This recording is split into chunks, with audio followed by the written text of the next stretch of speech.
Noong isang panahon, ang internet ay tumigil sa pagiging tagpuan ng La at naging virtual na tanggapan ng investigasyon, ang pinakamalaking detective na ahensya sa mundo. Kapag naubusan ng leads ang otoridad, ginagamit ng mga estrangero online ang comment section. Pinapakita na minsan ang hustisya ay nanggagaling sa isang thread, hindi lang sa badge. Numero 10. Noong 2006 si Abraham Lee Shakespeare, isang residente ng Florida, ay nakakuha ng panalong ticket sa loto. Noong ika-15 ng Nobyembre ng taong yon, nabili ang ticket na nagkakahalaga ng $30 milyong sa isang lokal na convenience store sa Frostproof, Florida. Huminto sina Abraham at katrabahong si Michael Ford sa convenience store para bumili ng inumin at sigarilyo bago bumiyahe papuntang Miami. Bumili si Abraham ng 2 ticket sa lotto at nanalo ang isa. Humiling si Ford ng bahagi ng jackpot na $1 milyon, ngunit tumanggi si Abraham. Nagkaroon ng matagal na legal na laban ang magkatrabaho na nauwi sa panalo ni Abraham at nakakuha siya ng $17 milyong. Dahil sa pera, nakalipat siya mula sa working class na lugar ng Lakeland papunta sa isang gated community. Si Abraham ay bumili ng mamahaling gamit tulad ng Nissan Altima at Rolex na relo.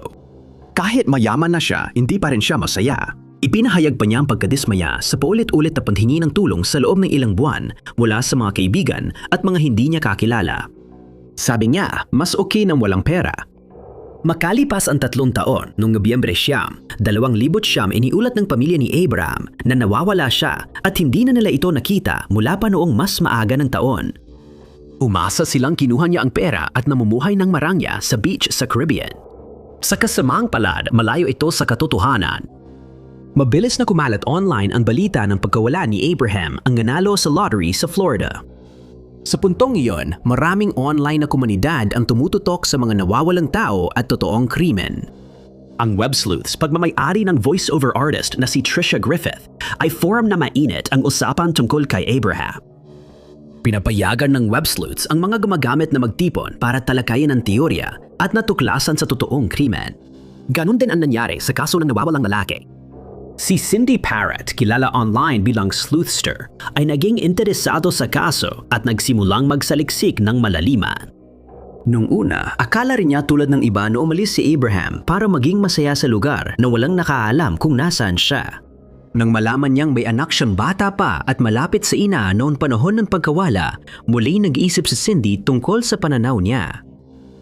Nakipag-ugnayan ang internet sleuth sa pamilya at kaibigan habang nilulutas ang kaso.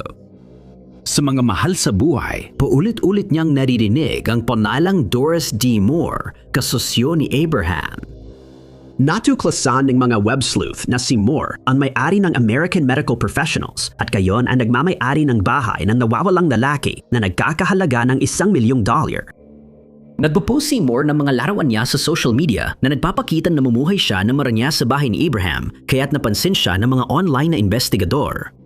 Pinagsama ng mga di-opisyal na investigador ang ebidensya at inilatala sa web sleuths kung saan tinukoy si Moore bilang kahina-hinala. Agad napansin ng dating detective ng Polk County na si David Clark ang mga post at di nagtagal, iniimbestigahan na siya ng pulisya bilang posibleng suspect. Di nagtagal, nalaman nilang binayaran niya si Greg Smith na tumawag sa telepono at nagkunwaring siya ang nawawalang lalaki. Si Smith, naging impormante ng pulis, lumapit kay Moore at dinala ang mga investigador sa isang nakabaong konkretong slab sa ari-arian ni Doris Moore. Hinukay at sinuri ang slab, natuklasan na sa loob nito ang mga labi ni Abraham Shakespeare. Naging mahalaga ang mga web sleuths sa paglutas ng kaso nito at kung hindi dahil sa kanilang kakayahan sa online na investigasyon, maaaring hindi nalutas ang kaso at nakalayasan na si Moore. Bilang siyam. Ang Dutch-American artist na si Willem de Kooning ang gumawa ng kilalang abstract expressionist oil painting na Woman. Isa sa mga likhang sining sa serye ay ang obrang likha noong 1955 na woman author na kumakatawan sa isang figurang babae sa abstract na anyo.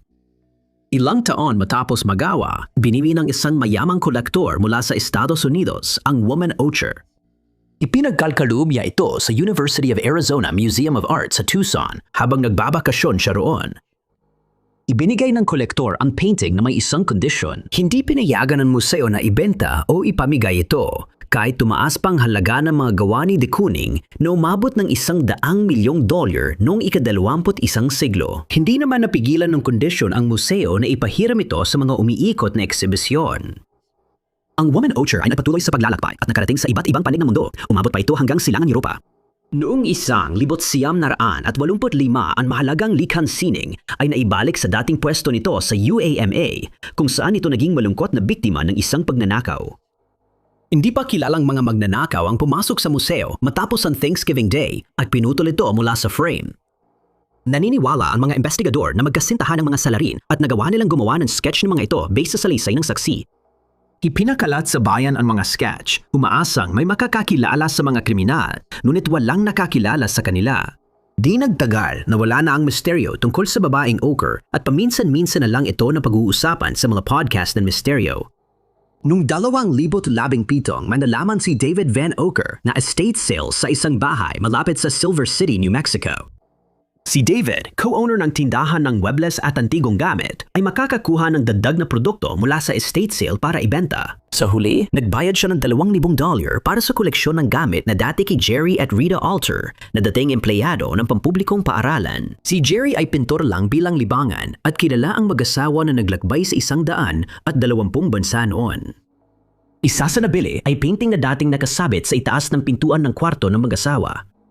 Idinadag ito ni David sa kanyang tindahan at halos agad-agad nagsimulang magtanong ang mga customer tungkol dito. May isang customer na nag-alok ng mahigit $200,000 para dito. Iginiit na ang mataas na kalidad at tunay na dating nito ay maaring nangangahulugan na ito ay may halaga. Nagpasya si David at ang iba pang mga kasamang may-ari na imbestigahan pa ito ng mas malalim.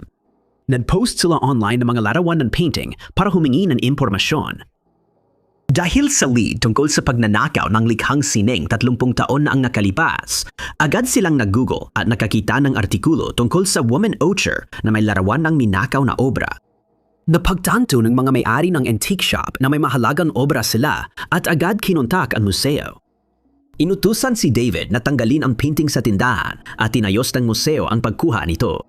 Nakumpirma agad na ito nga ang Woman Ocher at ang mga magnanakaw ay sina Jerry at Rita Alter, may-ari ng estate. Numero 8. Noong unang bahagi ng dekadang 2000, ilang mga alyas na nag-uugat sa isang tao ang kumalat sa internet at pumasok sa mga chatroom kung saan nakikita ang mga inosente at mahihinang user. Ang nasa likod ng mga profile na Lee Dao, Kemi D at Falcon Girl ay di umano'y isang babaeng nasa 20 anyos na may depresyon. 5 taon siyang nakipag-uusap sa 12-12 ng tao, ngunit marami sa kanila ay nauwi sa maagang pagkamatay dahil sa pamimilit. Si Lee Dao, isang nurse ayon sa profile niya, ay gumawa ng mga kasunduang magpakamatay kasama ang mga taong may mabigat na pinagdadaanan online. Isa sa mga biktima ay si Mark Drybro ng Coventry, England. Si Mark, 32 anyos na IT technician, ay bagong galing sa nervous breakdown at depresyon na makilala niya si Lee sa chatroom noong 2005. 2 buwan na nag-uusap ang dalawa at sa panahong iyon ay sinimula ni Lee na kumbinsihin si Mark patungo sa kanyang kamatayan. Noong Hulyo ng taong iyon, natagpuan si Mark na wala ng buhay sa kanyang bahay, isang direktang resulta ng pamimilit mula sa isang internet alias. Nakipagkaibigan si Lee Dao kay Nadia Kajuji, isang mas batang babae na iniulat na dumanas ng depresyon matapos umalis sa bahay para mag-aral sa Carleton University sa Ottawa, Ontario. Noong Abril 2008, narecover ang kanyang labi sa Ilog Rideau.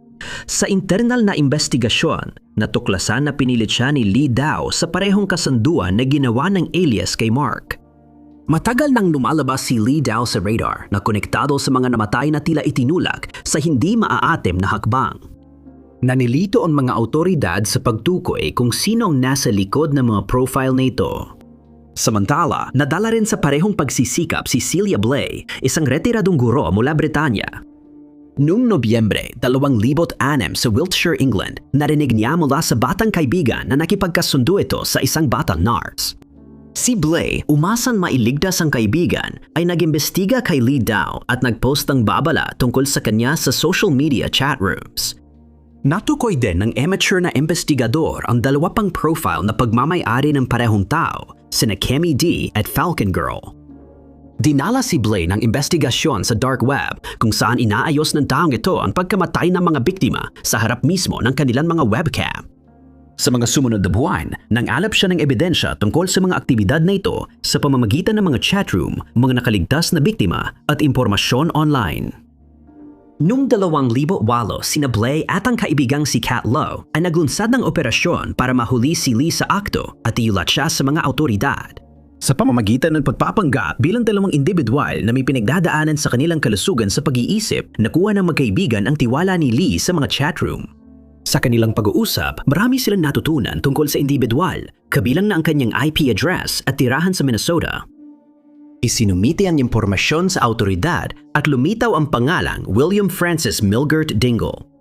Dahil sa online na pagsisikap ni Blay at ng kaibigan niya, parehong nagbukas ng kaso laban kay Lee Dao ang St. Paul Police Department at Minnesota Internet Crime Against Children Task Force. Si Lee Dao ay isang may asawang lalaki, nasa gitnang edad at dating lisensyadong practical nurse. Lumabas sa investigasyon na pinipilit ni Milgert Dingle ang mga bunerableng tao na magpakamatay. Dahil sa IP address at tirahan na natukoy ng mga amateur online sleuth, mabilis nahuli at nahatulan ang salarin ng dalawang kaso, kahit pinaniniwala ang sangkot siya sa hindi bababa sa 5 tinulungang pagpanaw. Pangpito. Noong Setyembre 2008, isang binatilyo ang nagbibisikleta sa masiglang kabisera ng Hilagang Netherlands, ang Universidad na Bayan ng Groningen. Biglang pinatigil at hinila pababa sa bisikleta ang binatilyo ng 2 di kilalang tao. Ninakawan siya ng mga di kilalang lalaki ng €165 at cellphone mula sa kanyang bulsa. Dahil walang mga security camera o mga residente na nakasaksi sa pangyayari, naiwan ang binatilyo na wala na ang kanyang bisikleta, pera at cellphone. Inireport niya sa pulisya ng Olanda ang insidente pero walang aksyon dahil walang ebidensya o saksi. Makalipas ang ilang buwan, hindi pa rin nahanap ang bisikleta at di nakilala ang mga lalaking kumuha nito. Sa mga buwang ito, hindi tumigil ang batang labis ang lungkot sa paghanap ng mga palatandaan na makakatulong sa paglutas ng kanyang sariling misteryo. Noong Marso ng sumunod na taon, nagulat siya nang i-update ng Google Maps Street View ang eksaktong tanawin sa petsa at oras ng pagnanakaw. Noong Marso 2009, muling tumawag ang biktima sa pulisya na yon ay may ebidensya na ng krimen. Nasa pool mismo ng Google Maps Street View ang pangyayari. Makikita sa larawan siya kasama ang 2 lalaking umano'y umatake sa kanya. Ang mga larawan ay kuha ng isang espesyal na kamera na nakakabit sa isang sasakyan ilang sandali bago mangyari ang krimen. Ang problema lang ay naka-blur ang mga mukha para sa privacy. Magpapadala pa rin ang mga piskal ng kahilingan sa Google para sa orihinal na larawan. Sumunod ang kumpanya na iginiit ng mga investigador na makakatulong ito sa paglutas ng krimen. Aralin ng robbery squad ang mga larawan at makikilala agad ang mga salarin. Ang magkapatid na Dutch na kambal, 24 taong gulang ay natunton, naaresto at nahatulan sa panghuhold up sa biktima. Hindi pa opisyal na kinumpirma sa publiko ang kanilang pagkakakilanlan kahit nailabas na ang malabong larawan mula sa Google. Bilang 6. Si Michelle Marie Martinko ay ipinanganak sa Cedar Rapids, Iowa bilang bunso sa 2 anak na babae.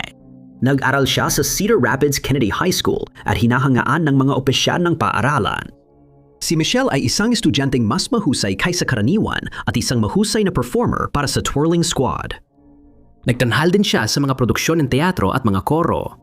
Kaunti lang ang naging kaibigan niya nung nag-aaral siya at sinasabi ng iba na dahil ito sa inggit sa kanyang ganda.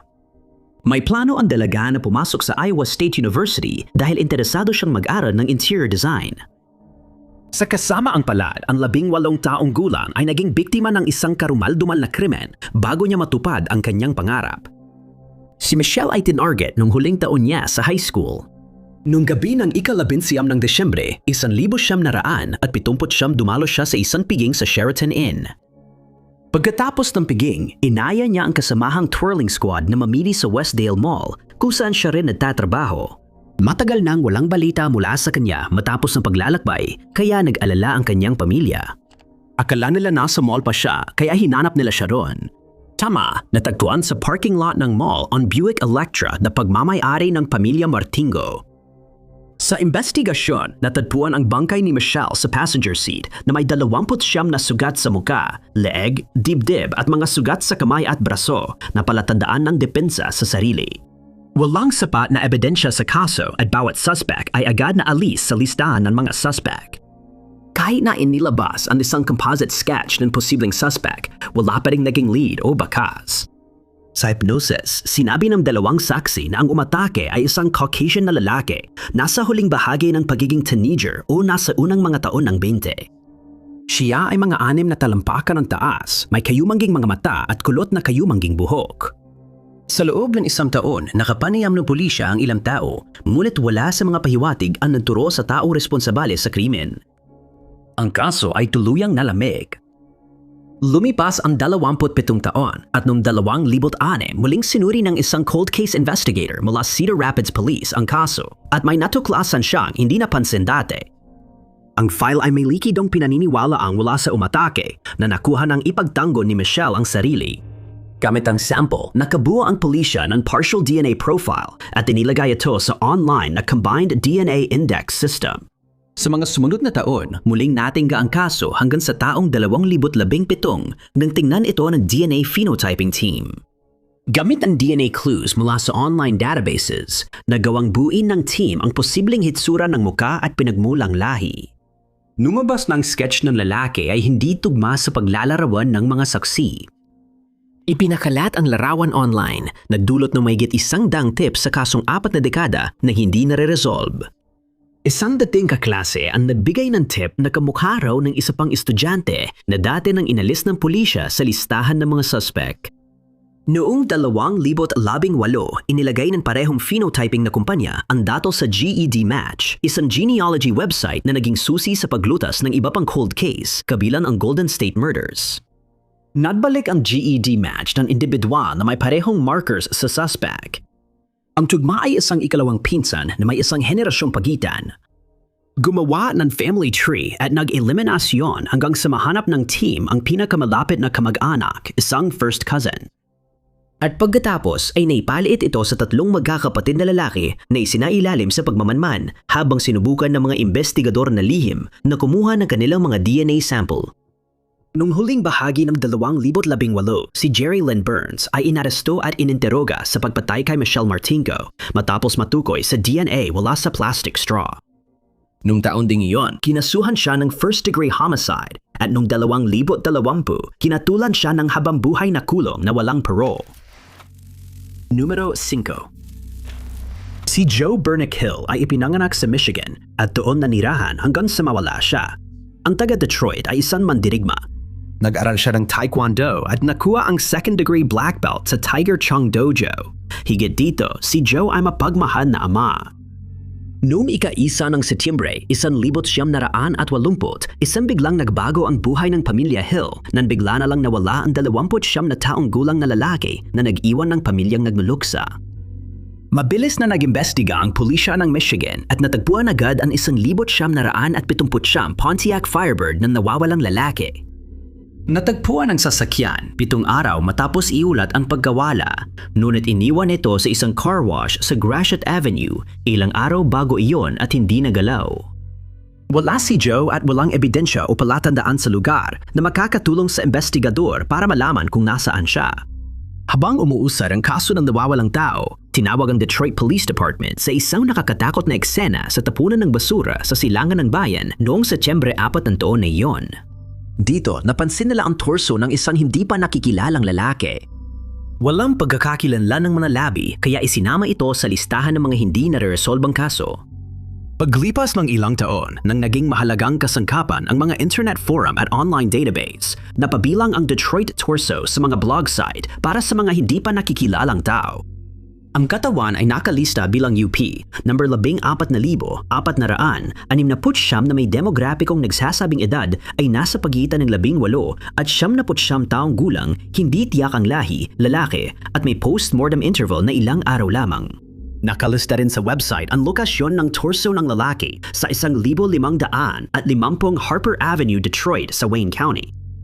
Kasabay nito, nakalista rin ang pagkawala ni Joe sa ilang database ng mga nawawalang tao tulad ng Charlie Project.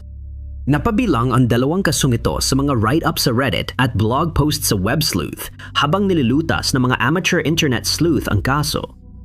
Noong Nobyembre 11, 2015, nagdagdag si Migmo ng paglalarawan ng torso sa Web Sleuth. Ipinaliwanag na ito ay bagong labas sa NamUs database. Hindi nang tagal ang parehong user na agad na naging interesado sa kaso ay sumagot sa sariling niyang post na may posibleng pagkakatugma. Ayon sa teorya ng user na ito, ang nawawalang tao na si Joe Hill ay siya ring UP number 14,469. Tinukoy ni Migmu ang ilang pagkakatulad tulad ng postmortem interval na ilang araw na tugma sa paglalarawan kay Joe at sa pagkakadiskubre ng torso matapos ang 3 araw. Nawana si Joe sa parehong lusod kung saan nakita ang mga labi. Pinagi na lang may naganap na krimen sa nawawalang lalaki na pinatunayan ng mga ebidensya sa paligid ng katawan. Makalipas ang 3 taon, lumabas ang anak ni Joe sa blog bilang Here to Help. Ipinaliwanag niya na tama si Migmu at positibong nakilala na ang torso ay kay Joe Hill. Ang kailangan na lang ay alamin kung sino ang may gawa ng karahasan at ang dahilan nito.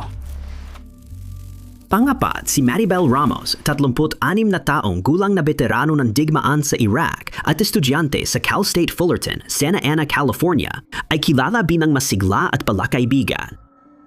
Nag-aral si Maribel ng Criminal Justice sa universidad.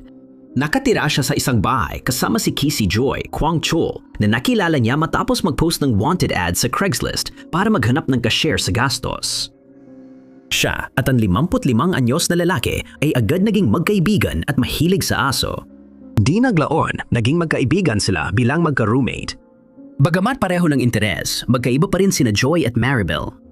Walang sariling mga kaibigan si Joy at inilalarawan siya bilang medyo mapag-isa. Nagpatuloy ang relasyon bilang isang platonikong pansasama sa isang bahay hanggang sa makipag-ugnayan ang lalaki sa kapatid na babae ng kanyang ka-roommate.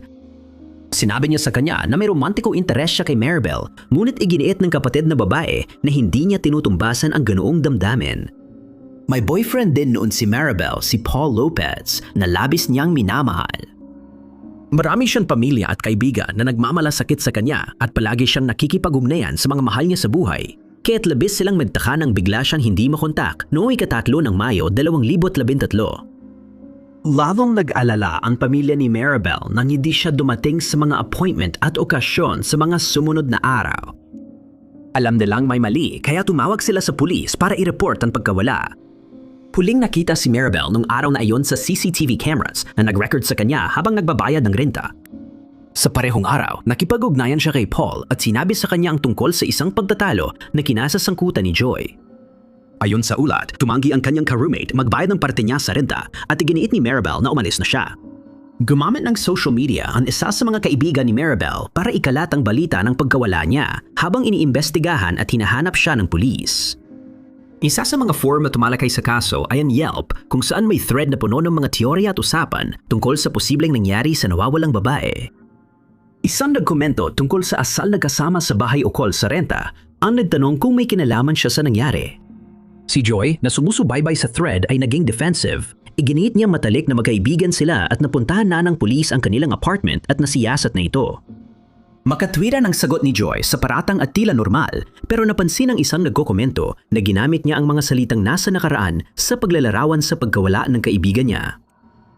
Pagkatapos noon, nagsimulang bigyang pansyin ng mga investigador si Joy at umabot pa sila sa pansubaybay sa kanyang mga digital na aktibidad, kabilang na ang paggamit niya ng internet sa aklatan. Dahil sa kakaibang gamit niya ng pananalitang nasa past tense at kahinahinalang paghahanap, siya ang naging sentro ng investigasyon. Si Joy ay gumawa ng mga nakakabahalang paghahanap online, kabilang nga kung gaano katagal bago mabulok ang isang bangkay. Ngunit hindi pa rin ito sapat para siya ay arestuhin, kaya patuloy nilang sinusubaybayan ang kanyang mga galaw sa real time. Gamit ang paraang ito, nakita nilang naghahanap si Joy ng satellite image ng isang lugar sa Mojesco Canyon. Nag-zoom in siya sa isang liblib at tahimik na lugar na bihirang daanan. Mabilis na pumunta ang mga otoridad sa lugar at natagpuan ang mga labi na labis na nabulok. Nakilala ang bangkay bilang si Maribel gamit ang dental records. Inaresto si Joy at napatunayang guilty sa second-degree homicide.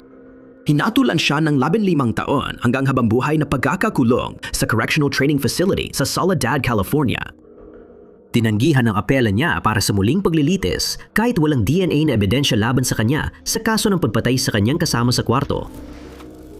Numero 3. Ang Reddit ay tahanan ng isa sa mga pinakadedikadong thread sa paglutas ng krimen sa internet. Ang Reddit Bureau of Investigation, RBI, ay thread kung saan pwedeng magbahagi ng totoong kwento ng krimen mula pagnanakaw hanggang pagpatay at umaasang may magpapatunay sa comments. Bagamat naging kontrobersyal ang subreddit na ito matapos magkamali sa pag-akusa sa isang estudyante sa Boston attack noong 2013, nakatulong din ito sa ibang kaso, kadalasan sa hindi seryosong issue. Isa sa mga nalutas ng RBI ay ang pagnanakaw ng mamahaling laptop. Noong 2015, isang Reddit user na may alias na Naj1989 ang nag-post sa subreddit upang humingi ng tulong sa komunidad. Sinabi niyang may mahalagang laptop na nanakaw sa kanilang kumpanya sa Etna. Ayon sa ulat, may pumasok na hindi kilalang tao sa gusali at kinuha ang hindi mapapalitang gamit. Nakuha na lang security footage ng tumatakas na individual gamit ang sasakyan pero hindi kita ang plaka. Hiniling ng post na ayusin ang larawan para lumabas ang plaka ng sasakyan at mahuli ang kriminal. May nag-comment doon na nakakita ng post at mas higit pa ang gagawin. Nagkomento sa thread na nakita niya ito sa Etna at ipinaliwanag na habang nagmamaneho siya roon, nakita rin niya ang parehong sasakyan na nakaparada sa gilid ng kalsada. Inilarawan ng user ang sarili niya bilang isang tahimik na taga-subaybay at inisip niyang kakaiba ang sasakyan. Huminto siya sa kalsada at umikot sa blog para kunan ng litrato ang website. Nakita ko ito sa Etna, in-upload ko ang malinaw na larawan na may plaka sa thread. Agad na tumugon si Madge na 1,900 at 89 at nagsabing iyon nga ang tamang sasakyan. Nagkatugma ang nawawalang ekstrang gulong at basag na likurang bintana. Ang impormasyon ay agad na isinumite sa mga nag-iimbestigang pulis at sa pagkakataon ding yon, ang gumagamit na nag-post ng panawagan ng tulong ay naroon din sa Etna noong araw na yon, ngunit hindi niya nakita ang sasakyan. Nagpasalamat siya sa lalaking kumuha ng litrato ng sasakyan na inakala niya ang kakaiba lang. Bihira mangyari pero naging kapaki-pakinabang ang Reddit Bureau of Investigation subreddit sa pagkakataong ito. Matutunto ng pulisya ang salarin at posibleng mabawi ang ninakaw na mamahaling laptop dahil sa tulong ng isang lalaki sa kabilang dulo ng keyboard. Pangalawa. Noong Pebrero 2021, natagpuan ang bangkay ng 19 anyos na si Daisy Dalao sa labas ng apartment sa Compton, California. Naging biktima siya ng isang nakamamatay na pag-atake gamit ang matalim na patalim. Pagkalipas ng isang buwan, nakipaghiwalay siya kay Victor Sosa dahil sa relasyong inilarawan ng kanyang pamilya bilang mapang-abuso ayon sa kanyang pamilya. Napansin ng mga kaibigan at pamilya ang mga nakakabahalang senyales sa kanilang relasyon na inilalarawan ang mapang-kontrol na ugali at biglang pagputok ng galit ni Sosa. Sa kabila ng mga babalang ito, sinubukan ni Daisy na magpatuloy sa kanyang buhay, humingi ng suporta mula sa mga mahal niya sa buhay at nagtuon ng pansin sa kanyang kinabukasan. Ngunit ayon sa ulat, kinontak ni Sosa si Daisy at hiniling na magkita sila sa apartment ng pamilya niya sa Compton na siyang nagbigay daan sa tragikong pagkikita na magdudulot ng kanyang kamatayan. Pagdating ni Daisy sa tagpuan, inatake siya ni Sosa, binalot sa alpombra at itinapon ang kanyang katawan sa labas ng gusali na may matalim na may pulang mansa sa tabi niya. Nagulat ang mga investigador sa tindi ng krimen at agad nilang inimbestigahan ang mga pangyayari bago namatay si Daisy. Alam na si Sosa ang may gawa ng marahas na pag-atake. Ang mga pahayag ng mga saksi at pisikal na ebidensya ay halos walang iniwang duda tungkol sa kanyang kasalanan. Pero ang palaisipan ay kung saan napunta ang salarin pagkatapos ng insidente. Bago natagpuan ang katawan ni Daisy, tumakas si Sosa at biglang naglaho, iniwang may tanong ang mga pulis at mahal sa buhay ni Daisy. Ilang linggo, hinanap si Sosa ng mga otoridad, sinundan ang lahat ng lead, ngunit nanatili siyang tago. Hindi agad sumuko ang pamilya at kaibigan ni Daisy. Ginamit nila ang social media para ikalat ang larawan, video at impormasyon ni Victor Sosa gamit ang hashtag na Justice for Daisy at humingi ng tulong sa komunidad para mahanap siya. Isa sa mga platformang ginamit ay ang TikTok na kalaunan ay naging mahalagang bahagi sa pagkakahuli sa salarin.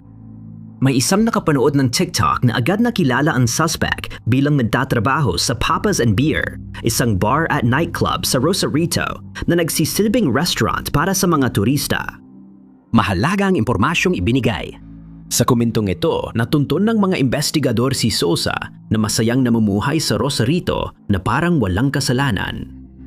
Sinubukan ni Sosa na makihalo sa mga pulutong ng turista, waring di alintana ang krimeng gawa niya. Sa kabila ng kanyang pagsisikap na makaiwas sa pagkakahuli, lalong naging mahirap para sa kanya na manatiling hindi napapansin dahil sa malawangang pagkalat ng kanyang larawan. Malaking papel ang ginampanan ng online na komunidad at otoridad sa paghaharap sa kanya sa hustisya. Noong Hulyo 2, ilang buwan matapos ang krimen, naaresto ang Salarin at dinanas sa Los Angeles para sampahan ng kasong pagpatay. Nagpahayag siya na hindi siya nagkasala, pero dahil sa security camera footage, nahatulan siya ng korte ng first-degree homicide.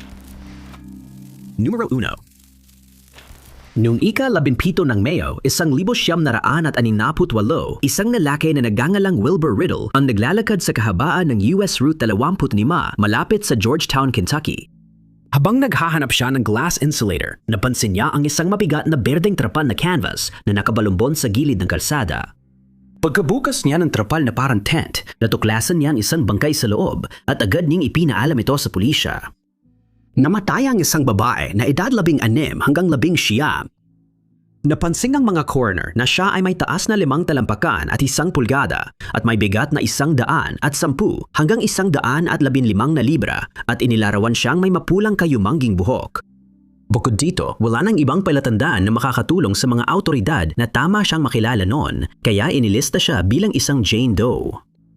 Matagal na bukas ang kaso pero di pa rin nalulutas. Inilibing ang katawan sa Georgetown Cemetery na may lapida na may detalye tungkol kay Jane Doe. Nakalimutan ang kaso hanggang muling binuhay ng unang amateur internet sleuth na si Todd Matthews. Nang mapangasawa ni Matthews ang anak ng nakakita sa katawan ni Jane Doe, lubos siyang naging nakatuon sa kaso. Noong 1998 sumisikat ang internet na puno ng pampublikong database at volunteer na website para sa mga nawawala at di pa nakikilala. Maingat na sinuri ni Matthews ang mga ulat at gumawa ng sariling website para mapansin ang kaso nito. Nung taon ding iyon, regular na nagbabasa si Matthews sa forum ng mga nawawalang tao at nakita niya ang isang kaso mula sa Lexington, Kentucky, 15 milya mula Georgetown. Ipinost ng pamilya Hackman ang kwento ng nawawalang batang babaeng kamag-ana na may asawa na nawala noong huling bahagi ng 1967. Si Barbara Ann Hackman Taylor, ang nawawalang babae, ay nakatira sa Lexington kasama ang asawa at sanggon na anak na babae nang siya'y mawala. Sinuri ni Matthews ang detalye ng kaso ng nawawalang tao, lokasyon, panahon, edad at hitsura ni Barbara at napansin ang pagkakatulad kay Jane Doe. Agad niyang kinontak ang pamilya at sabay silang sumulat sa mga otoridad. Sa pamamagitan ng paghahambing ng larawan mula sa autopsy sa mga litrato ng pamilya, naniwala sila na ang bangkay na hindi nakilala sa loob ng maraming taon ay si Barbara. Inutusan ng mga investigador na hukayin muli ang bangkay sa sementeryo at kumuha ng DNA para sa pagsusuri. Sa pamamagitan ng paghahambing ng DNA sa mga natitirang miyembro ng pamilya Hackman, nakumpirma ang pagkakatugma. Si Jane Doe ay si Barbara Ann Hackman Taylor, asawa ni George Earl Taylor na naging pangunahing suspect sa isang pinaniniwalaang pagpatay. Nang mailahad ang mga palatandaang ito, pumanaw na si George. Muling inilibing si Barbara sa Georgetown Cemetery at naglagay ng panibagong lapida sa ilalim ng orihinal na may kanyang pangalan, petsa ng kapanganakan at inskripsyong mapagmahal na ina, lola at kapatid. Salamat sa panonood mga kaibigan. Kung nagustuhan mo ang video na ito, siguraduhin pindutin ang like button. Huwag mo rin kalimutan mag-subscribe at i-click ang notification bell para lagi kang updated sa lahat ng aming mga susunod na uploads. Ako si Top 5 Unknowns. Magkikita tayo ulit sa susunod.